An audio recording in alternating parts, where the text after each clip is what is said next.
Hello and welcome to the Heads and Volleys podcast with me, Lee Dunn.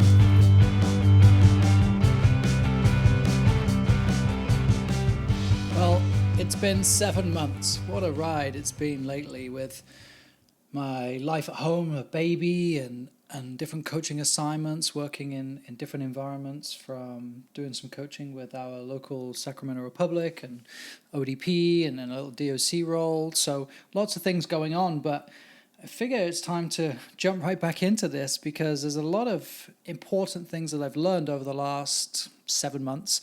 And one of the most important things I want to share today is the concept of what do you know, what is your role, what are your skills, and what can you offer to an organization.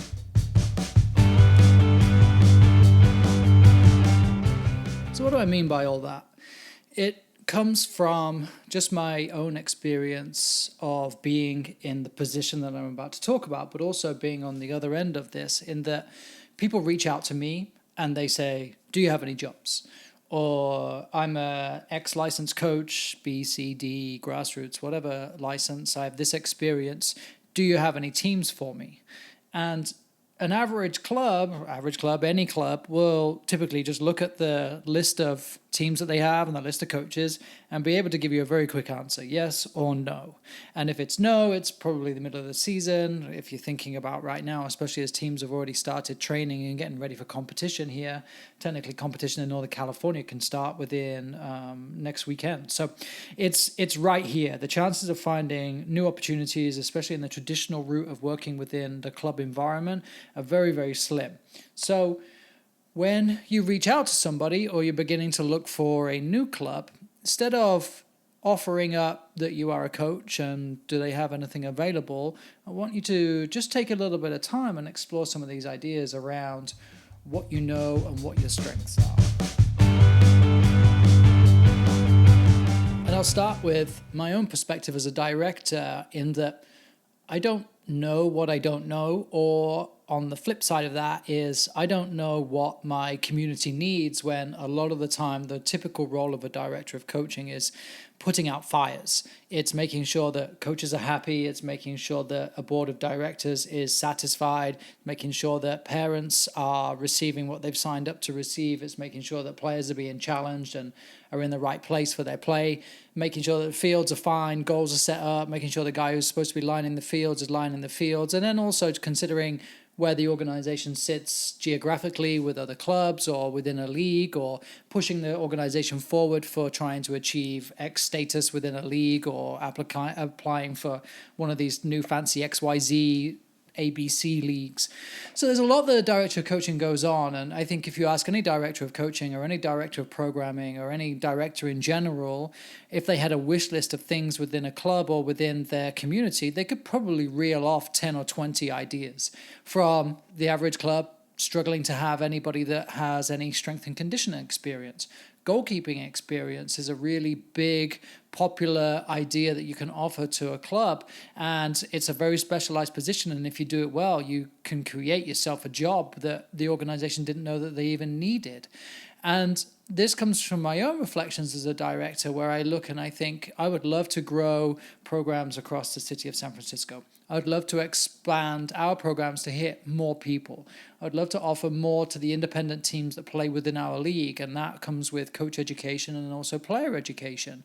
I would love to offer all of these things, but on the back of a napkin, if I was to write it down, I wouldn't really have many ideas, I guess, initially, of how to really expand that without doing some research, without having conversations with people that I know. And this is where my challenge to you is to investigate who your local clubs are, who the club is that you are considering reaching out to and asking about working for or offering your services to, and see what they do.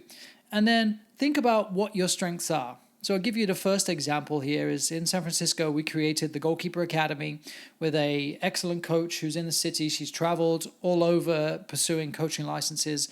She took some goalkeeping licenses in the UK, and she is a goalkeeper herself. So she has a lot of strengths to offer in the goalkeeping position. But she reached out and she said, I see that you don't have any goalkeeping offers for your players, no opportunities, no camps, no clinics, no training, no guidance. Can I do that for you? So then my immediate response is absolutely. And then the business cogs start turning of how we manage it, how we do it. Is it a weekly thing? Is it a membership thing? And then it works to her schedule. It works to the organization's schedule. We secure field space. We set it up. We trialed it at the end of the spring season. It was a huge hit with a small sample size. So then we grow into another offering for more people with more refined opportunities for players based on self-identified skill level. And then they receive assessments. And so from back of a napkin thinking that I would like to have goalkeeping because it's so specialized and it's something that often, unfortunately, especially in the recreational game, it's a position that is either a bad position because it's just rotated and you go in goal and you hope for the best, but it's also a position that no one really knows too much about. So we offer this training. I've always wanted to offer goalkeeper training. I've myself have ran goalkeeper training clinics, sessions for coaches and for players, and I'm okay at it, but I'm not a goalkeeper. I can read and I can research and I can ask questions, but again, I'm not a goalkeeper. So I find the talented goalkeeper coach finds me, and then we grow from there. So she reached out to me with a solution to a problem that I didn't really know that I had. Then the second example is a coach who I hired in another director role that I left, and he reached out to me and said, what do you have available? Do you have anything? I just moved to the area. I'm looking to get involved. So then that kind of opened up the conversation, and this is why I don't necessarily like this, was me then saying, well, what can you do for me? Yes, you can coach teams. Lots of people can coach teams. The club had volunteer parents that coach teams. So you're not really any different to anyone in that capacity. What's your specialty? What age do you like working with? Do you like working with boys or girls? And then I can think a little bit more about how I may use somebody with the experience that he had on his resume. Now that took a little bit more work and it landed at a good time, I guess. But as I said, with the expectations of a director and the job that they're fulfilling, they're often not really able to comprehend a cold email that says, I'm looking for work, what do you have? And I have a X license here and all this experience. You're just another coach. And as harsh as that seems, it's unfortunately the truth. So how do you stand out? It took me a little bit of time to drill down with this coach that he's actually a specialist in working with 5 through 8-year-olds. That's where he is self-declared the best. So then I take him on and I talk to a couple of his references who I actually knew because soccer's such a small world. And they recommend him for working with little programs. So then I create a little program that he can take on and master and run with. Now that took a little bit more work, but it came from a conversation around what are his favorite things. So how can you do this? Probably just reach out straight away and say, my name is Lee. I'm a specialist goalkeeper coach. I have this experience. I played at this position.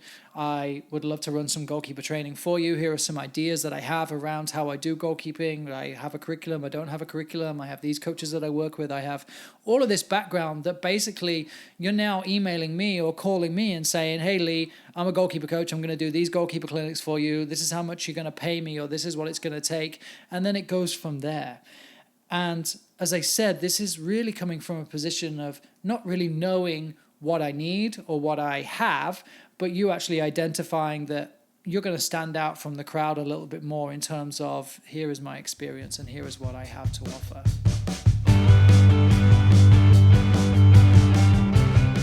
So that's some of the very obvious field stuff.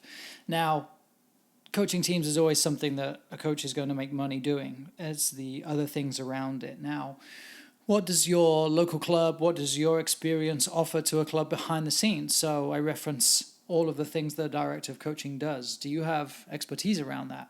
Can you take pictures? Can you post on social media? Can you write blogs? Can you construct coaching plans for the coming week, season, cycle? Can you build from a curriculum? Can you create documents that will support teams traveling? There's so many things that, again, people don't realize that they need until they need it. And if you've got the experience of doing that, if you've booked travel for a club before, or if you kind of understand how to work around things like that, or you can apply to tournaments for the club, or you can start just refining people's applications on their registration system, or be the master of TeamSnap, because if you use TeamSnap, you probably know what a bane it is to use. And so if you can offer skills around these things, you suddenly become much more valuable. And the value, of course, then lends itself to you gaining experience, gaining opportunity. And much like when I got involved with the Sacramento Republic, it was a conversation about recruiting players from the local area and some of my experience with ODP. But then it was an offer of, I would love to come and assist. I'll pick up the cones for you. I'll make sure the balls have air in them. I'll fill up the water bottles because I know that you have a trainer, but the trainer sometimes gets overwhelmed with the taping up of players and all of that sort of stuff. But I just want to be out there. And so if you would allow me to be out there and run a portion of a warm-up, or if you'd allow me to be out there and coach the defenders against your attack or vice versa, I would love to do it. There's no expectation. I don't expect you to give me a job after this. I don't expect you to do anything like that. I don't expect you to pay me. I'm being out there for my own experience to offer myself to you in terms of building my own experience, my own resume. And of course, the vested interest for me is to look long-term at working in that environment. So several ideas here of ways to begin to get involved with organizations that you may have thought were just kind of out of reach, or they never post an opportunity on their website. They never post an opportunity on the United Soccer Coach job page because the jobs come up quick or they get taken quickly, and coaches coach multiple teams. So there's not really much need for that traditional coaching role to be fulfilled. But I assure you, there are lots and lots of different ways that you can get involved if you just look at what you have to offer versus what they can offer you. And then you have the power, and then you have the experience to offer, and you have the value that a club should absolutely want. And it also reduces the stress on a director of coaching, because when your resume lands in their inbox, they may forward it to a age group director or to a technical director, depending on the structure of your organization and how it works. But they often just offload. Do you guys need a C license coach? Okay, talk to them, whatever. And then in the chaos of what's going on in everyday life in a club or in a league, of course, it falls by the wayside. So what are your strengths? What do you have to offer? Write them down right now, and then begin to frame out how you can offer this type of service to an organization and take it from there. Good luck with it. And let me know how it goes at LeeDunneSoccer.